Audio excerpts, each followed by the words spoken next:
28 years later was phenomenal. My God, this movie was phenomenal. Let's talk about it. I had so much fun watching this movie. I'm so glad that this movie was not ass. I'm so glad. Where do we even begin? First of all, the cast here is phenomenal. Jodie Comer. Jodie Comer in this movie.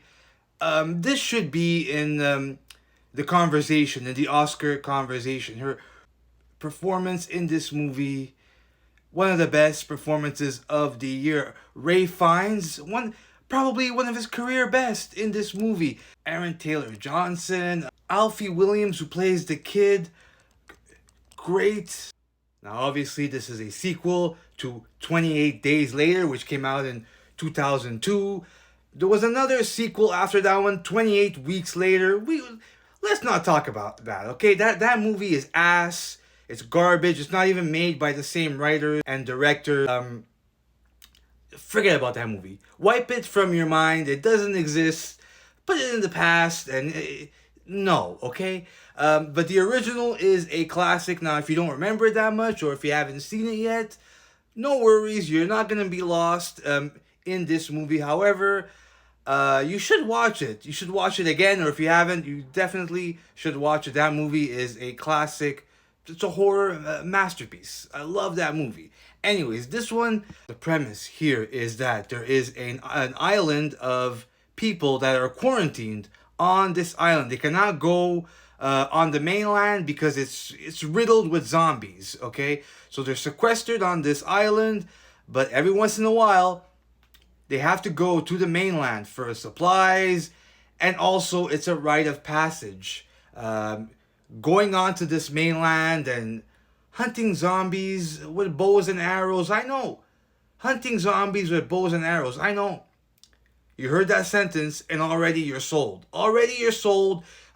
You stopped watching this and you're already running off to the movie theater. I know that. I know. But anyways, Alfie Williams here plays a young boy going through a rite of passage with his father, played by Aaron Taylor Johnson. And he brings his son out to the mainland to teach him the ways, how to be a man and how to hunt zombies. Meanwhile, his mother is dealing with some issues. She's in cognitive decline.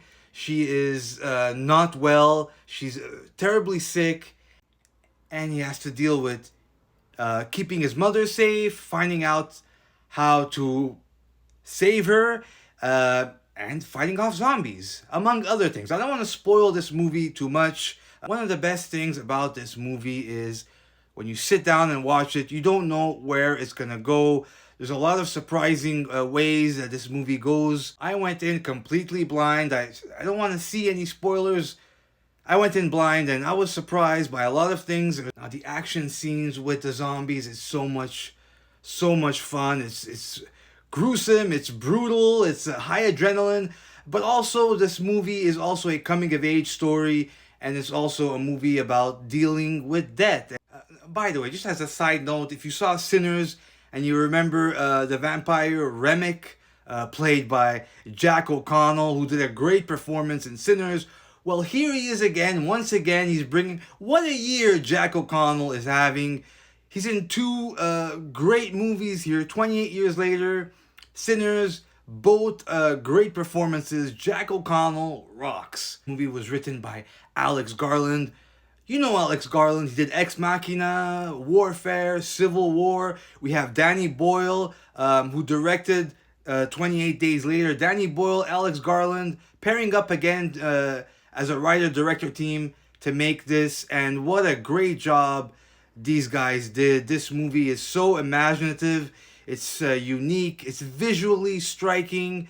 It's different. There's a lot of stuff in this movie that looks and feels different from anything that we have seen. The way it was filmed, the music. Man, I love this movie.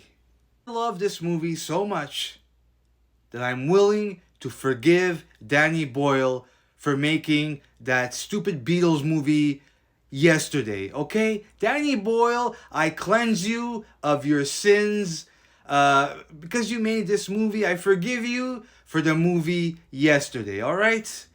You don't have to say any Ave Marias or any. Just take it. Take my forgiveness. You are cleansed. Your sins are cleansed. Danny Boyle. 28 years later, it's absolute fucking cinema. You love to see it, folks.